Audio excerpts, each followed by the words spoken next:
ఈరోజు డావోస్కి వెళ్ళారు.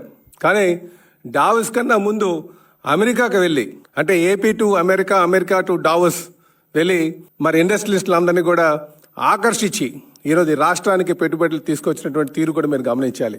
అమెరికాకు వెళ్ళి అక్కడ గూగుల్ ని కన్విన్స్ చేయగలిగారు, అలాగే టీసీఎస్ ని కన్విన్స్ చేయగలిగారు. ఈరోజు ఈ రాష్ట్రం వైపు అనేక మంది ఇండస్ట్రియలిస్టులు చూస్తున్నారంటే అది యువ నాయకులు లోకేష్ బాబు ఒక్క చొరవ అని చెప్పేసి ఈ సందర్భంగా తెలియజేస్తున్నాను. గడిచిన 5 సంవత్సరాలుగా మీరు చూసుకుంటే ఒక ఏపీ వైపు చూడాలన్నా సరే భయపడేటువంటి పరిస్థితి. మొన్న లోకేష్ బాబు చెప్పినటువంటి మాట కూడా మనం గమనించాలి.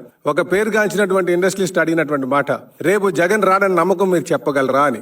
ఇది ప్రజలందరూ కూడా ఆలోచించాలి. ఇది చాలా లోతైనటువంటి మాట. ఎందుకంటే గడిచిన 5 సంవత్సరాలుగా ఒక విధ్వంస పాలన, ఇండస్ట్రియలిస్టులు వస్తే వాళ్ళని బెదిరించడం, వాళ్ళ దగ్గర కమిషన్ కోసం మాట్లాడింది. ఈ తీరునంతా కూడా అంటే ఒక ఏపీ బ్రాండ్ ఇమేజ్ ని పాడు చేసే విధంగా గత 5 సంవత్సరాలుగా వైసీపీ పాలకులు చేసినటువంటి తీరు మరి మనం గమనించాల్సినటువంటి అవసరం ఉంది. ఈ రోజు చాలా ఉత్సాహంగా చాలా మన వైపు ఇండస్ట్రీస్లు అందరూ కూడా చూస్తున్నారని చెప్పేసి మీకు తెలియజేస్తున్నా.